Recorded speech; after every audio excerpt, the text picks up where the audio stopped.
Chris Smith of New Jersey. I appreciate it. Thank you, and thank you for your testimony to our two witnesses.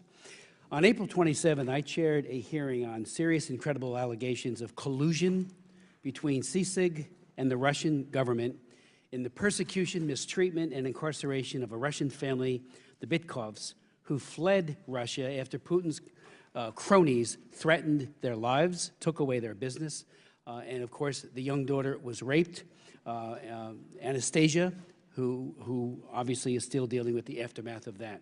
Our prime witness was Bill Browder, the main man whose tenacity, courage, and credibility led to at least an accountability of what happened to Sergei Magnitsky. It is because of Bill Browder that we have the Magnitsky Act.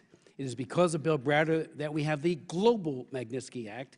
So when he speaks, everybody should listen and should listen very carefully. And I share his concerns about the Bitkovs.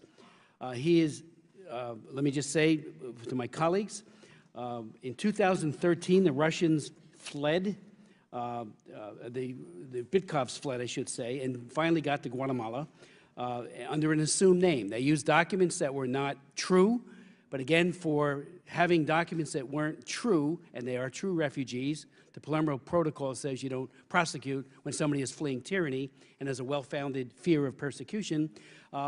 Igor got 19 years in prison, Irina got 14 years, and Anastasia 14.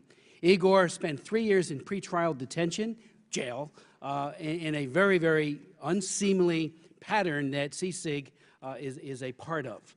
Now, my question to our distinguished colleagues today is, one, have you investigated, and has there ever been, is there now any collusion whatsoever between VTB, Gazprom Bank, Spear Bank, or any other person associated with the Russian government, and CICIG, including Ivan Velasquez, on any matter relating to the prosecution and incarceration of the Bitkovs?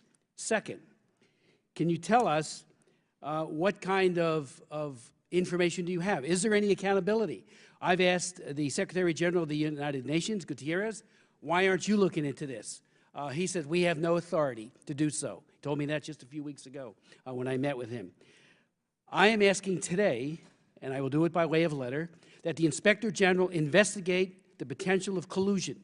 My hope is that in answer to my question, you'll say that you have thoroughly investigated this and you either found it or you didn't, or to some degree there is some collusion. That's my opening questions, and I do have some further ones, but if you could answer that. Thanks for the question. You know, this is an issue that we follow closely. Our embassy and the department have looked into these allegations of collusion. Thus far, have found no evidence that has occurred. Okay, let me say no evidence. Could you give us a detail of what that investigation included? I mean, was it done just asking Mr. Velasquez and a few others, hey, is there collusion, or did you really dig into documents and look into this? I call your attention to this, and we'll give you a copy, an excellent piece that was put together by Mr. Bill Browder.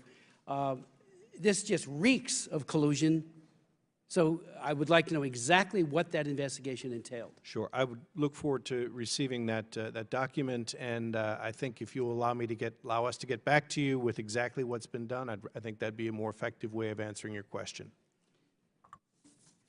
Is there any mechanism for holding CICIG to account? I mean, there's a hold on their $6 million now that has finally gotten their attention.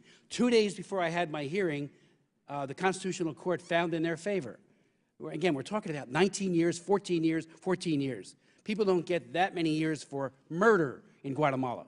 And CICIG then appealed that ruling and is now, there's going to be another prosecution of at least Igor, which is absurd.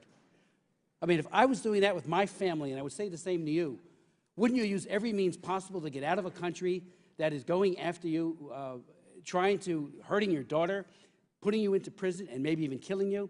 We've learned that from Sergei Magnitsky, I thought, and many others. We called our hearing the long arm of the Russians.